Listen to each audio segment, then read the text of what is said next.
Kinben Book 6, Chapter 52. Sa hotel ni Ricky ay may 5 pang team silang kasama at nagkasundo nga ang mga coaches at ang establishment na magkaroon sila ng scheduled practice sa 2 basketball court na narito hanggat hindi pa tapos ang kanilang laro rito sa Bulacan.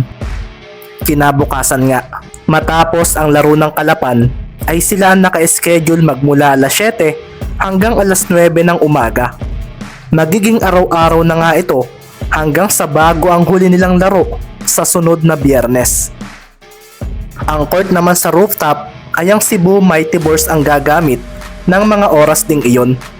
Sa first floor makikita ang exclusive basketball court ng hotel kung nasaan sila at nasa kabila lang nito ang gym area nila. Pagpasok nga ng team ng Kalapan doon ay makikita nga ang makintab na sahig dito at mga upo ang maayos na nakahilera sa tabi.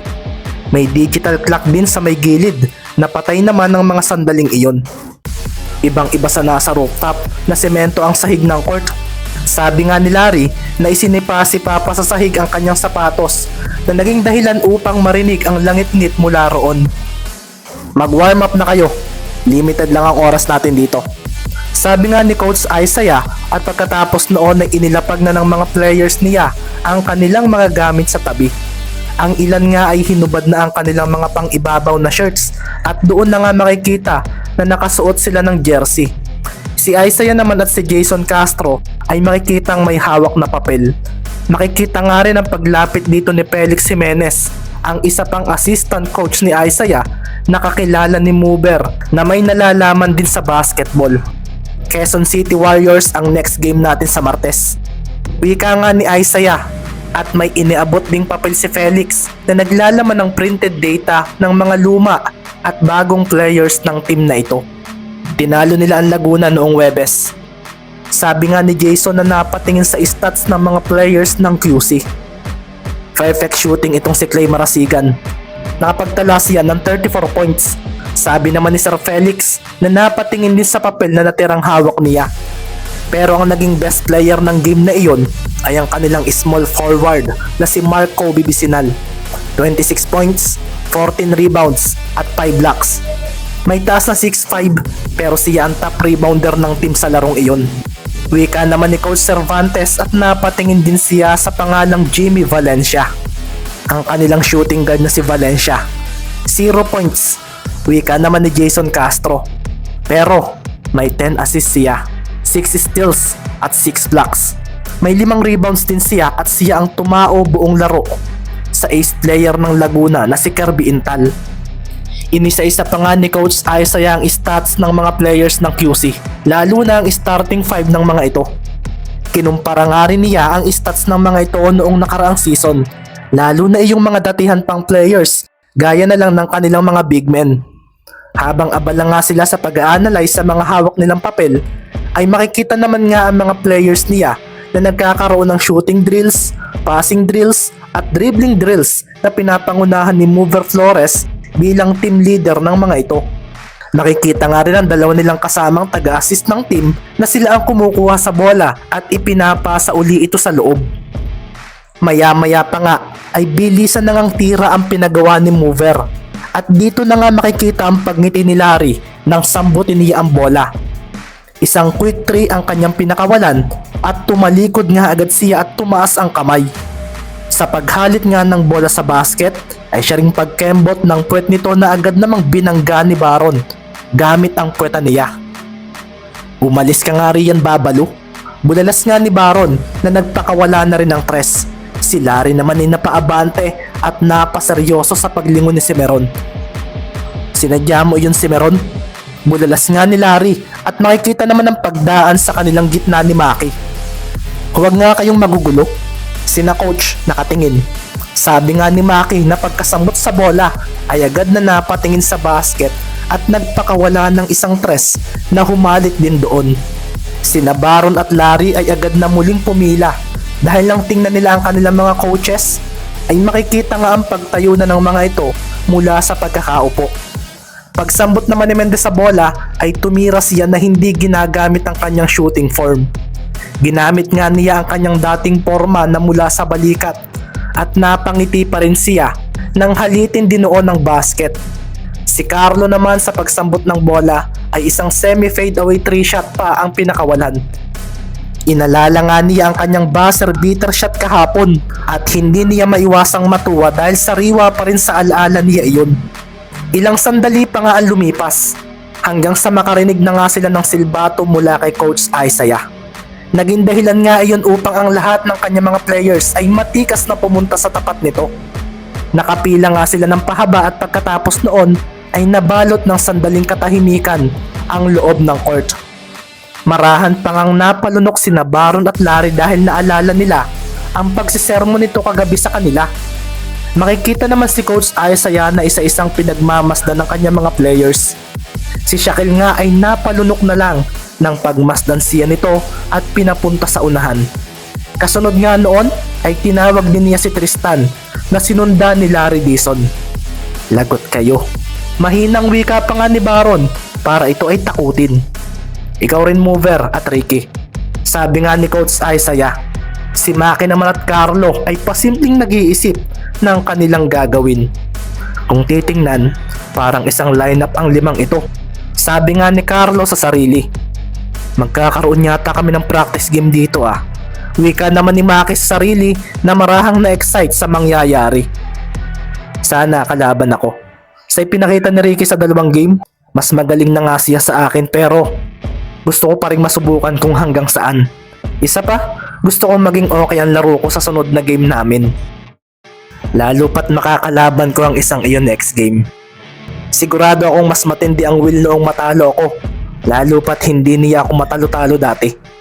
Dagdag pa nga ni Maki sa sarili at pagkatapos nga noon ay tumawag na rin si Coach Isaiah ng 5 pang manlalaro niya na tila isa ring team. Marlon, Marky, Martin at Baron. Sabi nga agad ni Isaiah at sina Carlo naman at Maki ay napakuyom ng marahan. Sana raw ay matawag sila. Carlo, naku nga.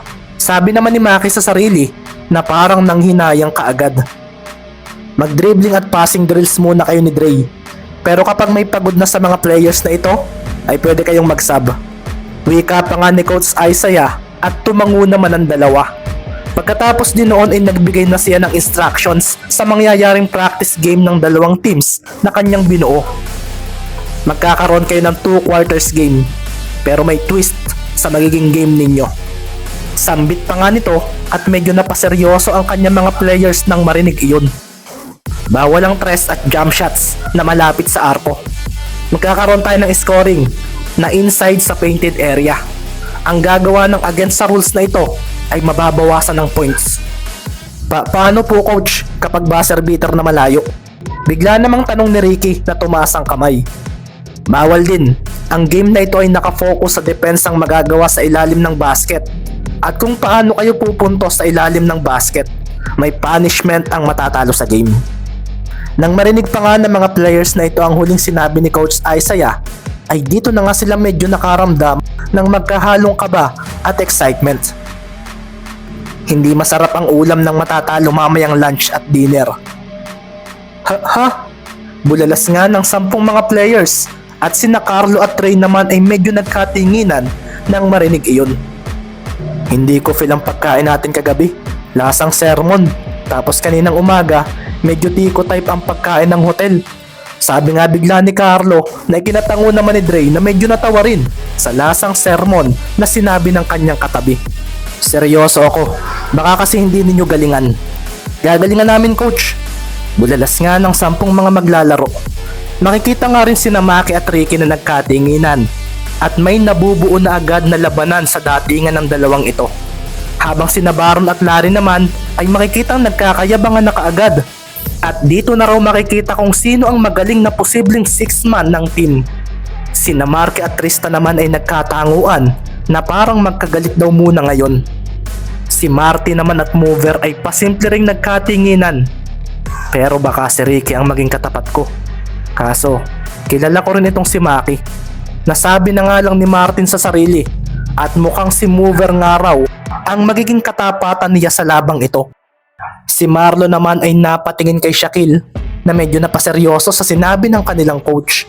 Ibig sabihin daw nito ay ang depensa niya ay malaking bagay sa paglalaro nila ngayon. Good luck, hindi ako magiging mabait sa iyo. Sabi nga ni Marlon kay Shaquille na napangiti naman ng pilit. Kailangan hindi palaging umaasa ang team natin sa shooting. Iniisip ng lahat ng mga makakalaban natin na mahina tayo sa painted area. Kaya palagi na tayong magkakaroon ng ganito sa mga practice games natin. Isa pa, mahina ang inside presence ng QC at gusto kong ipakita sa mga makakalaban natin na kaya nating gamiting advantage iyon. Sambit nga ni Coach Isaiah na ikinatanguri ni na Sir Felix at Sir Jason na sila naman ang tatayong referees ng laro. Nakikita na nga rin ang paghahanda ng mga players sa pagsisimula ng laban at gagawin nila ang lahat para lang naging masarap ang kanilang ulam. Sa pagpunta nga ni na Hernandez at magbuo sa gitna ay siya ring pagbabago ng atmosfera sa loob ng court. Lalong lalo na nga mula kina Baron at Maki at Larry at Ricky. Sumilbato na nga si Sir Felix na siyang may hawak na bola. Napalunok naman si Shaquille nang mapatingin sa kanyang kuya Marlon na parang nakakatakot daw ang datingan. Kailangan mong mahasa kasi hindi pwedeng hindi kita magagamit sa sunod na mga games natin. Lalo pat ang Pampanga, ang last game natin dito sa Bulacan. Sabi pa nga ni Coach Isaiah sa sarili habang pinagmamasdan ang pinakabata niyang player. Sinabihan na nga rin niya sina Marlon, Marky at Baron na huwag maawa kay Shaquille. Ang jump ball nga ay naganap na at sumigaw pa si Marlon sa pagpalo niya sa bola papunta sa kanyang likuran. Ang team nga ni Maki ang nanalo roon at sa pagsambot nga ni Martin sa bola ay siya rin pagkaripas ng takbo ni na Maki at Baron na agad na hinabol ni na Ricky at Larry. Depensa agad Shaquille, sigaw pa nga ni Coach Isaiah. Si Martin naman ay bumigla ng hinto sa gitna nang biglang lumitaw si Mover na seryosong nakatingin sa kanya. Akala ko ay ako ang babantay kay Maki, pero mukhang iyon ang gusto ni Ricky. Mukhang ako ang magiging point guard dito ah. Sabi naman sa sarili ni Mover na seryosong pinagmasdan si Martin Suarez nang kasalukuyan itong pinapatalbog ang bola sa harapan niya. Si Sir Mover, kahit bihira itong mabibigyan ng malaking playing time sa team, alam kong hindi pa rin kumukupas ang galawan nito. Sabi naman ni Martin sa sarili at dito nga ay bumigla siya ng pagkaliwa at doon na nga napaseryoso si Mover nang bumangga siya kay Cimarron. Ang tandem ng dalawang ito, sabi naman ni Mover sa sarili at si Larry naman ay mabilis na lumipat kay Suarez. Kaso ang bola nga ay tumalbog na sa sahig at dumiretso ito kay Cimarron. Isang pick and roll play ang ginawa ng dalawang ito at sa pagpapatalbog nga ni Baron ay napangisi siya nang si Mover na ang kanyang naging defender. Napangiti nga si Flores at dito nga ay binigla niya ng pagbilis si Cimarron. Nakakalimutan mo yata Baron kung sino ako. Sabi pa nga ni Mover at si Baron naman ay napangiti. Alam ko, Mover Flores. Pero sambit naman ni Baron na nagpatuloy pa rin sa pagpapatalbog ng bola. Bumigla nga siya ng gamit ng katawan at dito nga niya ipinaramdam kay Mover ang lakas ng kanyang pisikalidad. Hindi na ako ang dating Baron. Bulalas nga ni Cimarron at si Mover ay napaseryoso na lang nang mapaatras siya dahil sa lakas nito. Nilampasan siya ni Baron at napakuyom siya dahil kamuntikan na siyang mawala ng balanse dahil doon. Si Tristan naman ay bumigla ng iwan kay Marky at sa pagtapat niya kay Baron ay sabay na nagngitian ng dalawa. Kumarang ka pa, sigaw ni Baron at sa pagtalon niya ay siya ring pagsabay ni Tristan na napaseryoso na lang nang makitang ang kanyang katapat ay hindi pa pala umaangat sa ere.